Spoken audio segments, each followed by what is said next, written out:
Baz and Coaster Dad. We're nearly at the season, right? yeah, we're nearly here. So this is the video that you've all been waiting for. Yeah, we've trailed it a few times. Sorry about that, but it's finally here. Yeah. This is going to be our top 10 roller coasters. We have finally decided. We're going to do our top 10 roller coasters. Now, you know us, we've only been one trip outside the UK. We've only been enthusiasts for 1 year, which is how long this channel's been running. But we thought after this first year of being enthusiasts, we would tell you the 10 coasters we've enjoyed the most. And we've enjoyed loads of coasters. It was really hard to choose. Properly hard. Like, Baz has written this whole list thing, we're comparing them all. And I think I've written the same list like about 5 times. CoasterBot runs a thing in the autumn where you rank all the coasters. I'm completely aware that my list already 2 months later is completely different to what it was. But hey ho. So what we're going to do is, we're going to go through this. We are going to do 1 and then the next from 10 through to 1. We will talk about the coasters when the last unique instance of the coaster has occurred in the list. I'm going to say that again because I said it in a really boring way. Yeah, you need to give it some power. We're going to go through the list one by one. We'll only talk about a coaster if it's on both of our lists once we've got to the highest place it gets to. So if Baz has got a coaster at 9, I've got a 4, we'll talk about it when we get to it at 4. You know what we're doing. It's the Kermode and Mayo method. Yeah. If you know Kermode and Mayo's film review, that's what we're talking about. Okay, so should I kick things off? Well, we better do, or it'll be time to go to Blackpool next week. Oh yeah. So here we go. Baz's number 10. Well, I thought that this coaster deserved the number 10 spot. It's Winger's Force and Fear. I liked Fear better than Force because I just liked it more. I think Fear's better as well. Like, it's weirdly the more forceful of the two, even though Force is called that. But it's not on my list. I think it would have been in number 11, actually. But it isn't on my list. So yeah, you love that. That's at Phantasialand. Yeah. It's a Maurer spinning coaster. If you've been on Dragon's Fury or you've been on Spinball Wizard, it's that kind of thing. But it's got trick, track elements, right? Let's not tell them too much of the tricks. No. Yeah, did you think that one had the better trick track, or do you think Force had the better trick track? It's tough, isn't it? Well, one of them has. No. Shall we move on? Yeah, let's move on. Let's move on. Okay, well, that's your number 10. Yeah. But my number 10 is not a spinning coaster. My number 10 is a wooden coaster. A wooden coaster where we feed the flames. It's Wicker Man. Wicker Man at Alton Towers is an amazing coaster, right? No food. I've said amazing too already. That's meant to be your word. I'll try not to say amazing in this. I think I'm going to say it more times than you do. But yeah, Wicker Man. I liked Wicker Man. It's a good family thrill ride. I love the theming. I love the pre-show. Yeah. But it wasn't in my top tier until this time last year at opening day. We got a night ride we shouldn't have got. They'd had the train running on one train for all day, hadn't they, because of maintenance trouble. And it ended up overrunning. The park was meant to close at 5. They extended the hours till 6. We got in that queue at 5:55 and we got on that train about 8 o'clock in the pitch dark. It was a bit dark in the queue. It was mad, wasn't it? Wasn't Nemesis? Well, that was no Wicker Man. We went on a different one at Scarefest for a night ride, but we went on that Wicker Man night ride last year and it just changed my view of the coaster. It's completely different if you go on it at the end of the day. And since then, we generally have gone on it at the end of the day or at least in the afternoon. Yeah. No more first thing in the morning. It's a coaster you want to ride at the end of the day. The theming's amazing, the pre-show's amazing. That's my number 10. Yeah, and also, when I first went on it, the pre-show is the thing that actually scared me, not really the ride. Yeah. It was just like the theming of it. It's kind of like, they were feed. So, number 10, happy with that. Let's talk about our number 9s.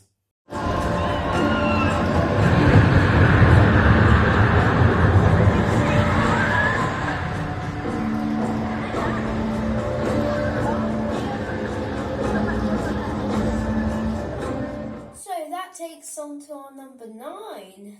So my number 9 was, you guys may find this surprising, it was Black Mamba.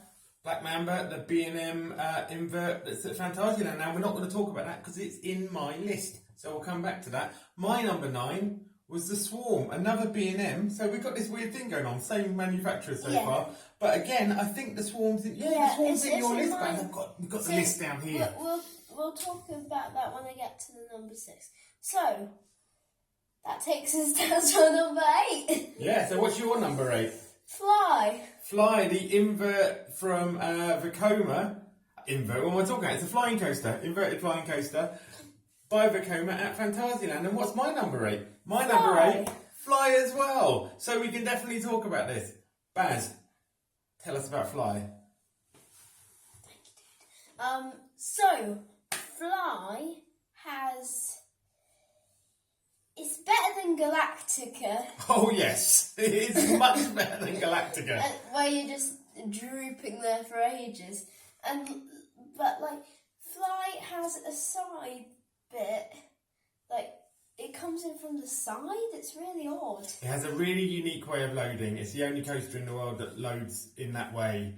I don't want to tell them too much about it, but essentially you load it sitting up, and by the time you get to the launch, because it is a double launched coaster, by the time you get to the launch you're lying down. But you leave the station sitting up, and we won't tell you too much because there's still a lot of people out there who haven't been on Fly. Yeah. So we'll let you find out what goes on the way. But yeah, it's a very cool experience, and it's not just with Fly, the coaster, because I think the coaster's great, but what really takes it up to the next level, unsurprisingly, it's Phantasialand. The theming is amazing. It's gonna take a lot of quality theming to beat Phantasialand. And Rookborough's the newest part, and it is so good. Like it's literally stunning. Imagine just going in the hotel of Rookborough and waking up to see, we've not been able to do that because they haven't got family rooms, but we would like to stay at Charles Lindbergh, wouldn't we? But that experience we had coming through the tunnel from the Berlin area, you've seen it in a couple of our videos. Go back and watch our Phantasialand vlog. Yeah. Walking into Rookborough and just seeing the way it's laid out is amazing. The queue line is just so many views of the coaster you wouldn't be able to see otherwise. And they've really done a big flex of money here, because there's literally nearly, like, you'll never get bored in the queue line for Fly, because they've put so much theming into the queue line that they may go bankrupt after that. And then you move on to the ride, and you've got pops of airtime on a flying coaster. You've got, like, just your closeness to everything, which is the good thing about Galactica as well. You're close to the ground, but here you're close to steampunk buildings. Like, you're flying through a real world. You much more feel like you're flying than you're on Galactica. It's a great ride. You've got to get out there. It's definitely the best of its type. And you feel like you're going to smash into the buildings. You do. You've got to get out there, haven't they? Yep. Get to Phantasialand, get on that ride. Yes. And we'll get on to number 7. Number 7. Number 7. You go for it, dude. This one's unique. I haven't got this one. Roller coaster at Great Yarmouth Pleasure Beach is my number 7. Now, this is a ride that I don't have, as I just said. It's a wooden coaster, isn't it? Yeah, it's really nice. And it's actually a scenic railway. It's one of only 7 left in the whole world. And a scenic railway is unique because it doesn't have normal brakes, does it? No. You have to get one of the staff to, like, jump on and do the brakings each time that goes a little bit too fast. Yeah, like, the look of it is amazing. The trains just look so beautiful. The ride is lovely. It hasn't got the original mountainscape that would have been on it when it was brand new.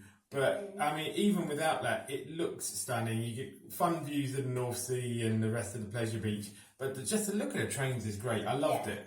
And, hey, you said 1 out of 7 left in the world? Yes. This is my number 7. Oh, number yeah. 7. Well, we're lucky enough to have 2 in the UK because there's one at Margate Dreamland as well. And then there's another one over in Denmark at Tivoli. But yeah, so tell us why you loved it, dude. I loved loved it because it had so many fun dips and it just looked so unique. It was really good. I mean, it does look unique and it's lovely in the station. Like, it's just a beautiful ride, like really classic. Looks like you're about to board an old train. Yeah, I mean, you are. It is. It is. So yeah, we loved it. Get over to Yarmouth. Enjoy that ride. And have a great time. Have a great time. Yep. We better talk about my number 7, except we can't, because my number 7 is the Mack double launch coaster at Blackpool Pleasure Beach. Icon. Yes. We better talk about my number 7 later. Yep. So we're going to talk about my number 7 later, so we better move on to your number 6, and this is the one I've already mentioned. The Swarm. B&M wing coaster, only one in the UK, at least until Chessington opens Mandeville Mayhem later this year, which is a slightly different wing coaster. At Thorpe Park. Yeah, at Thorpe Park. I know why you're ranking this nice and high, dude. I know about your experience last year, and if you don't know about it, go back to our first Thorpe Park visit with Baz last year. Baz, tell us about it. The Swarm. It's just like I went into the park and I was looking at it and I was like, no, I'm not going to do that. No. This time last year, it's not rude to say this, is it, Baz? You were a guy who was still quite scared of roller coasters. Baz had previously had some trouble with Nemesis. He'd had a bad experience, and we'd been sticking to some slightly smaller family thrill rides at most. We'd had trouble getting back on 13, but you were starting to build confidence, weren't you? Yeah. We'd had a nice day at Legoland the day before, but then suddenly he's at Thorpe Park and he's got the Swarm over him. And me and his mum, we were saying, look, this one is a smooth coaster. It's a B&M, you're gonna be okay. And he was really brave. How brave were you? 100%, 110% brave. He was terrified, but he agreed he'd do one ride, and that'd be his last ride on a big coaster there for the day. Well, was it? No. Tell us about the Swarm. So, the Swarm, literally, that was the one ride. It changed. It, like, if I hadn't gone on that, none of this would have been happening right here. So, if I hadn't done that, I would have just been scared of roller coasters for my whole life. Oh. So, that one has changed my entire life. I'm really proud of you, buddy. All those near-miss elements on it are great, aren't they? Where you go through the billboard and there's a little water effect that's sometimes turned on. Well, it was off. And what do you think of that first element? What's the very first thing that happens after you leave the lift hill? Dive loop. You flip over, you're upside down, you come back on yourself. I think that was the main bit that I was like, no. Baz loved that coaster so much that we went on it twice straight away, and then he came back later in the day because you didn't want to do Saw because of the horror element, and I went on Saw. Him and his mum did it 4 or 5 more times. Like, go and look at that video, see how much he enjoyed it. If you are scared of roller coasters and you're worried about doing your first big coaster, the Swarm is a great choice. It's part of the reason I'm glad. The Swarm is the one for you. I'm glad they put Mandeville Mayhem in at Chessington, right? Because that's going to encourage kids to do Mandeville Mayhem and then go straight on the Swarm, which is the perfect flow for a kid building themselves up with coasters. What if they get scared on Mandeville Mayhem, like I did on Nemesis, and then that has it's a much bigger I think they'll be okay because it's monkey based. Everyone likes a monkey. Yep. It's bananas. Right, we're ready for my number 6. It's a wooden coaster. It's a classic. It's not in Baz's list. Big Dipper. Big Dipper. Big Dipper at Blackpool Pleasure Beach is 100 this year, and I really had trouble with what order to put this coaster and the next one in, and it's ended up slipping to 6, but it could be 5 tomorrow. Like, I love the Big Dipper. Like, it's a classic ride. It will throw you about a little bit, but not too much, which is maybe why I've put it a bit lower down, because I don't mind being thrown about a little bit. But yeah, I think it's just great fun. So, like some people out there will tell you the Big Dipper's rough. No, the Big Dipper is lots and lots of bouncing, crazy fun. It's not rough. It's just fun. I've got nothing bad to say about it. Get up there, ride around the Onion, enjoy the 100th year. Anything from you, Baz?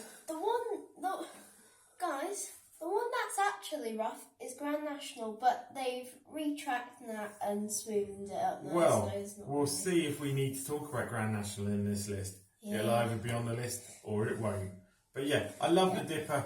Of the two bigger ones, if you're not sure about coasters, go on that. Also, you've got Nicky Streak to build yourself up at Blackpool. But I love Blackpool. It's my favourite park in the UK. Anyway, enough said of that. We're going to move on to number 5s. Okay. So, what's your number 5, Baz? My number 5 is the one at Blackpool Pleasure Beach again, and it's called Icon. This was my number 7. This is my number 7, so we can talk about Icon. Yeah. Mac rides. So, Icon. That was the one that I was scared. Baz went on Icon once and then he refused to go back on it again for a while. But I think you enjoyed it and you were happy that you enjoyed it, but you're like, that's enough. And that was the end of the season, not last year, but the year before, 2021. But then you went back on it in 2022. Yeah, and I just loved it. Without the mist. Yeah, Baz, you don't love the mist effect. I do like the mist effect in the tunnel, hoping it's on next Saturday. Yeah, I'm hoping that as well, because I want to. But I think because we went front row for our first ever ride together on it, I'd been on it before, and you kind of slammed into that mist. You weren't so sure about that experience. My face literally just, like, this is the mist right here, and this is my face. Yeah, but to be fair, it's mist, so it was more like straight through. Yeah, it's more like straight through. Wasn't too tricky, but Icon is a lovely, smooth, surprisingly gentle coaster. If it had a more powerful launch, it would be a lot further up my list, rather than languishing down where it is. But it's a really great ride. Yeah. The 2 launches are lots of fun. Everyone loves the Junior and Woman, which is the bit where it almost, but not quite, flips over. It's got a very nice first inversion. Yeah, we don't really want to say like too much of the elements about it because there's still some people out there. Well, I don't think you can spoil this. It's not in the tunnel like the bit in Fly. Like you can see the elements. Oh yeah, and you just gave away a bit of. But yeah, double launched. The second launch is probably the most fun bit of the ride, and also you can ride it as Enzo now, which we've also done. Yeah. The upcharge we hope will come down soon because it is a little bit too high. It's just a little bit too much, and if you want to get a real good spin on Enzo, don't put 2 people on there. We did it with 2 people just because we wanted to, but we didn't get the best spin in the world. We got a good one though. It's just that we did spend a lot of the ride just going backwards, which was fun and a really different experience. But we weren't really spinning. Yeah, that was that bit where we did go sideways on the launch. But there was that bit and it was good, but I don't want to use Enzo to neg Icon. Icon is a really good coaster and we're really, really lucky to have it in the UK. But we are hoping for a coaster at some point with a more punchy LSM launch. I think it's only one of the trains has Enzo, so it's quite a big queue, even if it's just a few people. The one thing I would say is the theming. I really like the slightly random Japanese theming that's not a full theme. I think it's well done. I think the bit where you come out the station and there's the Icon kind of announcement is really, really good. It's very well slotted into Blackpool Pleasure Beach. They've managed to make it part of the Pleasure Beach in a way that a more themed coaster might actually not be. So yeah, love Icon. Icon is very iconic. Okay. Fake laugh. Okay. Come on. Okay, Right. well that's sad. My number five is not on your list. My number 5 is the Nash Grand National at Blackpool Pleasure Beach. What do you think of that? I think you're crazy. Why am I crazy? What's wrong with the Grand National? I'm not really getting the feeling of, like, I go for much, like, tall, big rides and stuff in top 10. We're relatively new enthusiasts. I'd been to Blackpool Pleasure Beach before, but never been on the Nash before. Last year, the year before, 2 years ago, before the retrack over the winter of 21-22, when it was at its absolute worst. And we went on that ride. I left my glasses on, snatched them out of the air. I nearly broke a tooth because I slammed my jaw down so hard on the first drop. It was brutal. It was absolutely brutal that year. Anyone who hates the Nash because they went on it before last winter's retracking, I get it. Yeah. Like I nearly like I literally smashed into Mum. Yeah, we did a lot of smashing. Don't sit on a wheel seat. No. It's. I'm going to borrow a word from Scott from Your Experience Guide, and my name's Scott too, so it's fair. We're basically the same person, right? I'm going to borrow his term. It's raucous. It definitely doesn't treat you gentle. It's a grown-ups coaster. But being thrown about and not knowing what's coming and the madness of it all and the laugh you have dealing with that, it's almost like a water ride and you go on a water ride and you don't know who's going to get hit by the water and who's going to get drowned.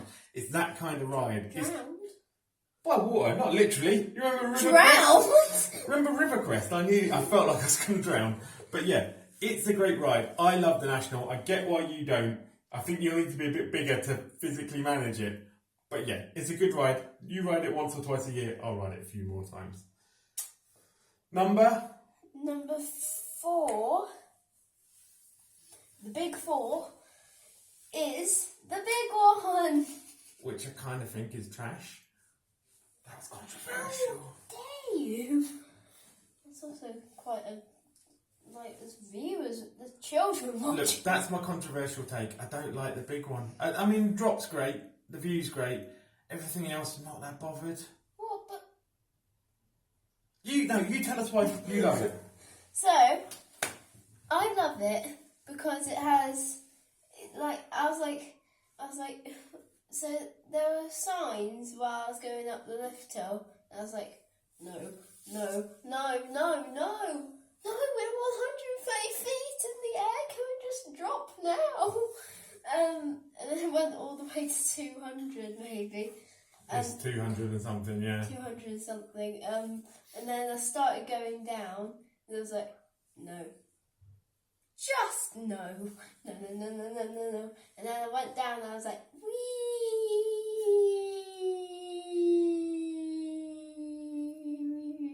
Yeah, and I was basically saying wee for the whole ride. It was quite good. He likes it. And also going through a Pepsi Max. So, your number 4, the big one. Mm-hmm. My number 4, one of the big name coasters in the UK, Nemesis at Alton Towers. But we can't really talk about that We yet. can't. It's coming up. Yeah, it's coming up. So, come on, dude. Say the thing. So, what's your number 3? Yes. So, my number 3 is the one he just said, Nemesis. So now we can both talk about it. So, Nemesis is a really fun ride, and that was probably my very first big coaster that I went on, wasn't it? It was. Yeah, it was my first proper, not family thrilled coaster. That was designed to scare the hell out of you. So I was actually crying in the station. And then I went down on the first drop and the first inversion. I really, really liked it. It's a good coaster. Yeah. I mean, you don't need us to tell you it's a good coaster. No. It's been there since 1994. Your mum rode it in 1994.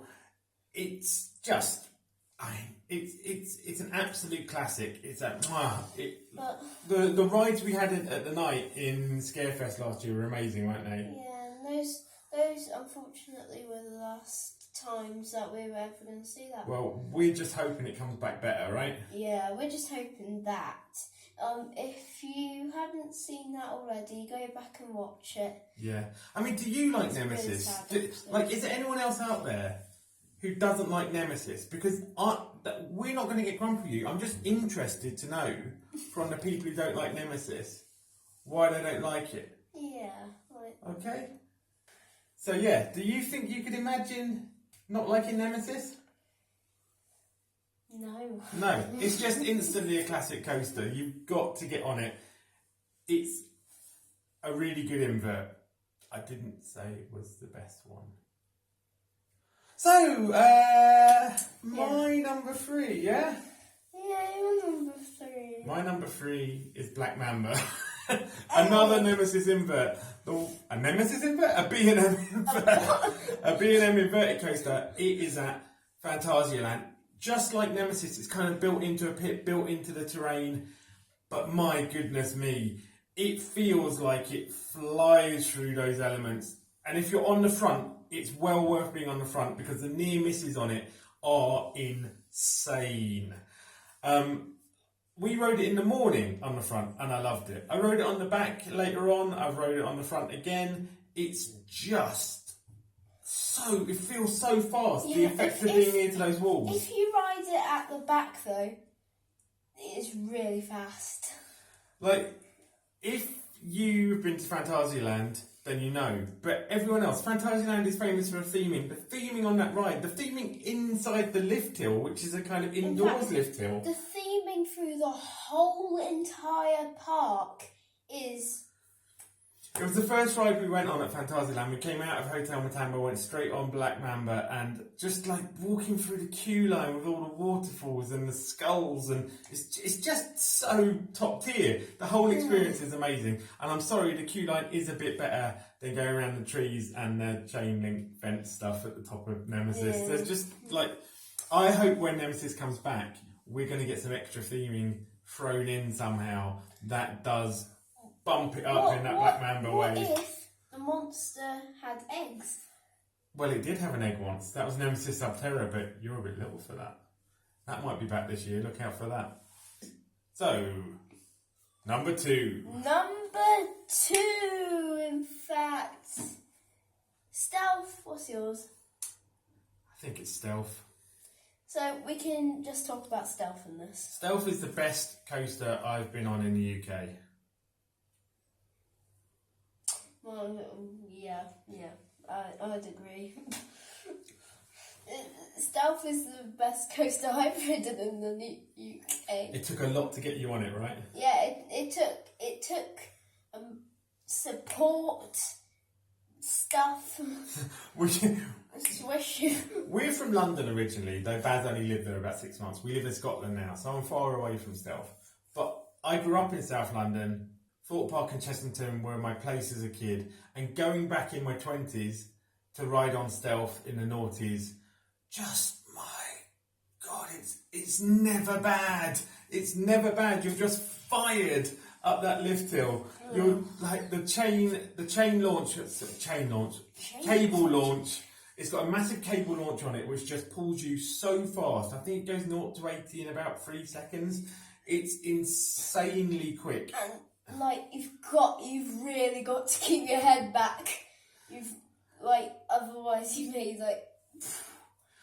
Until last year, it had been my favourite roller coaster I'd been on in my life for about 13 or 14 years since I rode it for the first time in 2007. But it did get overtaken last year by a new number 1. What's your number 1, Baz? Taron. And so's mine.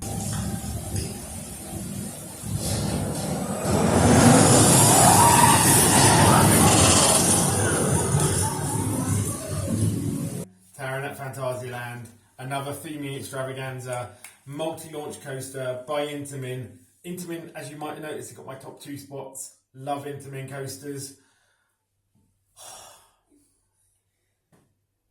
It was a very big moment for us. I'm so glad that we didn't go on it straight away. We did Black Mamba first, which gave us a chance to really appreciate Black Mamba. We did Fly second, and then we went into Taran. And having that to look forward to all day was great, but also being able to let the other coasters breathe, because once I'd been on Taran, nothing else was going to come close. I loved Fly, I loved Black Mamba, as you've seen from where they are on the list, but Taran's a different level. The second launch is just so good. You scream, you do a big countdown to it every time, don't you? It's like in a shed. It's literally in a shed. And wait, I know how. I don't need to count in my head, numbers in my head. I listen to the music. That too. The music build up for the first launch. And I love that. I love just shouting like 3, 2, 1, or like 1, 2, 3, and then just firing off on that second launch. And also the ejector airtime on bits of it. There's that bit where you feel like you're going to get fired out the side of the train. It's on one of the kind of little helixy twists just before you get down to the second launch. It's just astounding. And we haven't even been on it at night, right? We were really lucky to go on the Queen's Jubilee and marathon about 4 or 5 rides at the end of the day, weren't we? Yeah. That was great at just the end of a normal part there, like 5 or 6 o'clock. But I can't imagine what it must be like to go on these night rides. And I think Winter Realm will have to happen for us. Maybe not this year, but the year after. Yeah, next year probably that'll happen. What have you got to say about Taran?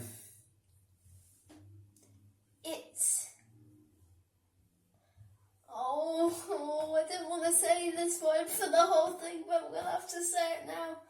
Amazing. It's amazing. That's the word he should always use if he's talking about Taran, even if he uses it too much. Have you been on Taran? What do you think of it? Have you been on the other coasters we've ridden? What do you think of them? Yeah, like, we've got a big variety. And do you disagree with us? Is there a coaster you think we've missed out of the parks you know we've been to? Have a look back for our videos to see the parks we've been to. We've only been to that one park outside the UK. By this time next year... Light failure. We better finish the video. By this time next year, we're going to have been to more parks. So, light time. Big light. Yeah, tell us in the comments, what parks have we been to that you think there's better rides? What parks should we go to? Maybe we should do a bucket list video. Comment if you want us to do a bucket list video. What's a bucket list? It's when we list the parks we want and rides we want to go to and go on but haven't been to yet. Oh, okay, that one. Yes. Now. We could do that next time, right? Yeah, I know I haven't mentioned the Smiler here, but I didn't think about the Smiler. Well, you did. We did a whole ranking rundown, and it wasn't there. But the Smiler is an obvious one. If you think the Smiler should have been in our list, then tell us, and we'll see if we can give it another go this year. We will get back to you soon with another video. I think it's going to be our first vlog of the season because we're going on roller coasters next week. Where are we going? Blackpool Pleasure Beach. Slam it all in one, get Blackpool Pleasure Beach. And this guy's going on Infusion. We will. See you next time. Like and subscribe for Infusion. See ya next time on Rollerbears and Coaster Day. We're the wrong way round. Been the wrong way round for the whole video. See you next time.